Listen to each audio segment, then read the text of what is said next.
selamat datang di podcast Suara Edukasi bareng aku, Naya Destia Utama yang bakal nemenin kalian dalam beberapa menit ke depan. Nah, aku gak sendirian nih, aku bakal bareng sama dua narasumber kita yang kece banget. Kali ini ada Tisa dan juga Salwa. Hai Tisa, hai Salwa, apa kabar? Halo Nayaka, kabar baik, seneng banget nih bisa ngobrol di sini. Halo juga Nayaka, wah topik kita kali ini sangat seru banget ya. Apalagi kan film Laskar Pelangi itu film zaman dulu ya. Betul banget. Nah, sebelumnya kita mulai dari pertanyaan dasar dulu nih ya, tentang penjelasan metode riset. Jadi menurut Tisa nih, bagaimana sih metode riset itu dalam ilmu komunikasi? Jadi metode riset adalah cara sistematis untuk mengumpulkan, menganalisis, dan mengintegrasikan data sehingga kita bisa memahami konsep komunikasi. Terus ada dua pendekatan utama juga nih, ada kualitatif sama kuantitatif. Oke, baik. Nah, kalau dari pengalaman di lapangan di Salwa, bagaimana sih metode riset ini relevan untuk industri media dan juga komunikasi massa? Menurut aku sih sangat relevan ya, karena media itu nggak hanya menggunakan intuisi. Contohnya saat membuat televisi program baru.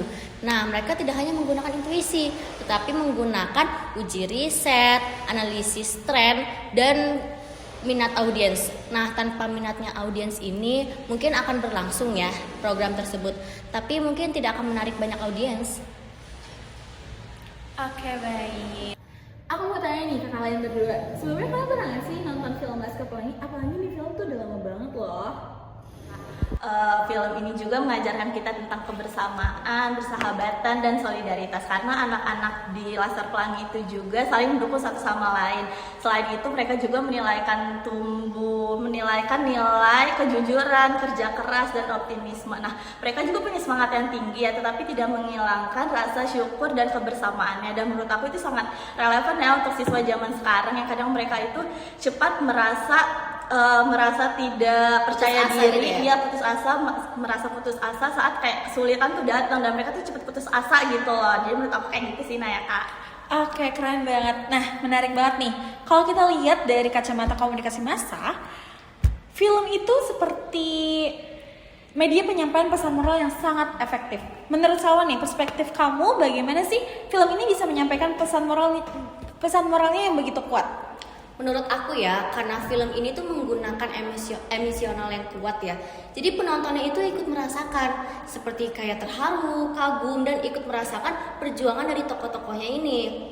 Nah, kalau dari teori cultivation ini, misalnya terdapat nilai-nilai dari tayangan film Laskar Pelangi, dan itu tuh secara nggak langsung menghasut penonton secara halus. Dan itu maksudnya dampak positif untuk penonton. Jadi penonton lebih belajar lagi untuk bekerja keras dan lebih belajar keras untuk tahu ilmu-ilmu yang luas gitu. Wow, keren banget Salwa. Jadi film itu bukan cuma sekadar hiburan aja ya, melainkan bisa menyampaikan pesan moral yang tersirat di dalamnya. Kalau misalkan Tisa nih, setuju nggak kamu dengan pendapatnya Salwa? Kalau aku sih setuju banget ya, karena film ini juga menyampaikan pesan moral melalui karakterisasi dan simbol visualnya ya. Jadi menurut aku sih, aku setuju juga ya apa kata Salwa. Nah, sekarang kita masuk ke bagian intinya. Bagaimana sih pengaruh film Laskar Pelangi ini terhadap motivasi belajar siswa? Kalau dilihat dari sudut pandang pendidikan, film ini tuh menjadi media yang sangat inspiratif. Nah, kita tanya nih narasumber kita yang salah satunya ya. Kita tanya Salwa, gimana sih menurut kamu? Apakah kamu termotivasi juga setelah menonton film Laskar Pelangi ini? Banget sih, waktu aku pertama kali nonton film Laskar Pelangi, aku tuh kagum banget sama si Lingga ini. Dengan ekonomi dia yang terbatas, dia masih bisa berjuang untuk mendapatkan pengetahuan yang lebih luas lagi. Sedangkan aku dengan fasilitas yang tercukupi, tapi aku males-malesan. Nah, sekarang aku sadar kalau ternyata motivasi belajar itu bukan dari orang lain, tapi dari kita sendiri, dan bukan dari fasilitas yang tercukupi. Dan menurut teori motivasi Abraham Maslow juga berbunyi, kalau motivasi belajar itu muncul ketika kita melakukan perjuangan, yaitu perjuangan dalam mendapatkan pengetahuan itu.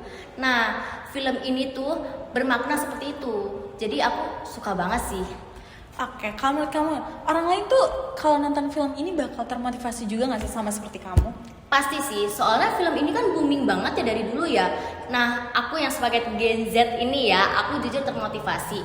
Dan aku juga sempat nanya-nanya sama teman-temanku, dan mereka emang suka banget sama si film Laskar Pelangi ini. Oke, tapi di pandangan kamu nih, kan banyak juga ya di kalangan Gen Z ini yang sekarang tuh nggak suka nonton film yang seperti ini.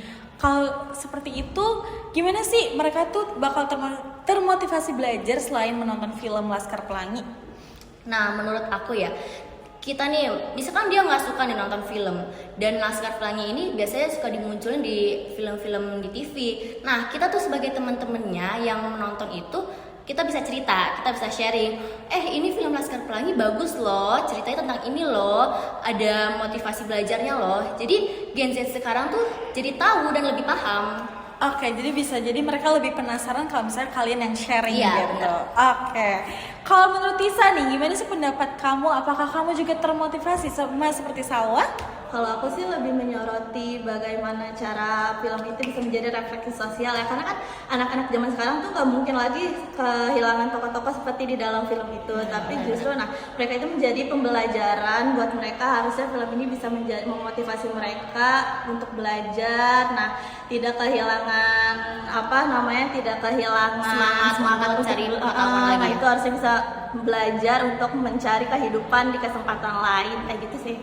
Oke, keren banget. Jadi kita bisa simpulkan kalau misalkan film Laskar Pelangi ini bukan cuma menghibur, tapi juga pengaruhnya besar banget dalam menumbuhkan motivasi belajar, terutama lewat pesan moral yang terkandung di dalamnya.